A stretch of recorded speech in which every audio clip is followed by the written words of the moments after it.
Hello, popcorn junkies. Welcome to this trailer reaction. We haven't done one for a while. There hasn't been much around. There isn't much, either there isn't much being made or there isn't much coming out or whatever. Are you excited about the Pamela Anderson, The Last Showgirl, coming out this weekend? A review for the recent horror Stephen King Osgood Perkins movie. The Monkey will be landing also, if not tonight, then certainly tomorrow for the weekend. But this is, what is this? This is a trailer reaction. I'm pleased that this has landed. This is a second trailer for a film called Death of a Unicorn. And the reason I'm pleased about this is we kind of missed the first trailer landing. We've seen it, but we missed it to kind of react to. And we've all seen it. And I don't know what I think about it. And Maddie made an interesting observation, who's my daughter and also one of the popcorn junkies. She said it's a weird film in terms of the cast. Every single cast member doesn't feel like the kind of person who would have signed up to this film. I don't know exactly what she means. This is a film coming from A24, Death of a Unicorn, a sort of curious, fantastical comedy horror pick, I suppose you could describe it as, starring Paul Rudd, he of Ant-Man fame and Anchorman, Jenna Ortega, Wednesday, and everything else in between. Will Poulter, who is just fantastic, another sort of British public school actor who's just very good.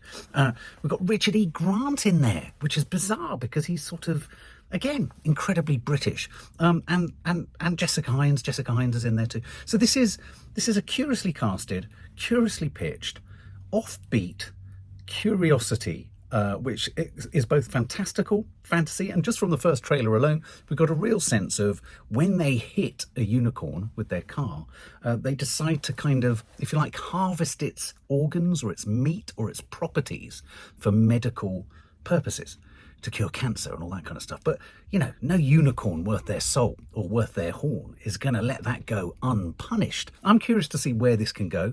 It's batshit crazy. It's mad. It's suitably A24.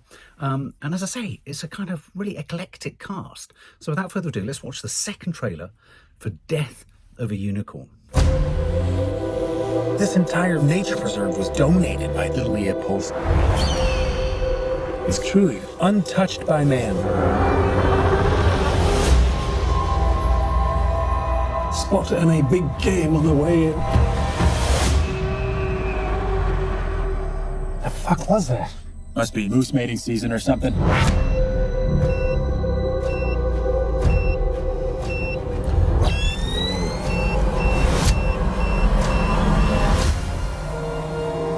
Aren't you the most magnificent thing?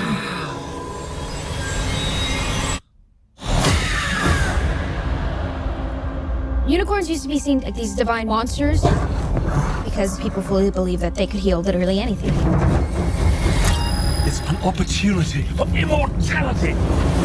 We have a moral imperative to harvest every last one.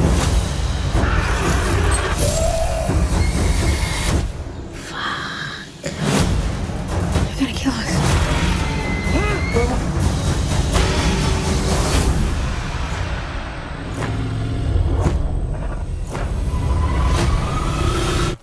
Don't move. Called it. There's no negotiating with monsters. Clearly riffing on the whole hunting. Richard E. Grant from Swaziland himself, a sort of the landed gentry. Is this going to be another sort of chapter in that White Lotus triangle of sadness-esque exploration of how the uber rich just want to kind of purloin things from anything that's beautiful or of use to them, turn it into a money-making venture and all that kind of stuff. So there's a sense of wealth. It was a beautiful image of the unicorn in the forest, wasn't it? I loved the unicorn horn. I have to say unicorns are really quite magical creatures, aren't they?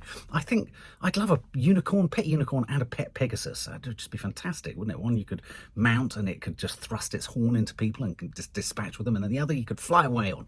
So I like that. So I was getting Legend vibes. Do you remember that? The Tom Cruise fantastical fantasy film when there was a unicorn in there. So the unicorn aspect of it was nice.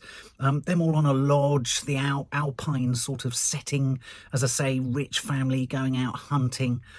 Richard E. Grant in his sort of classic, almost Afrikaner kind of get-up as he heads out on safari, almost.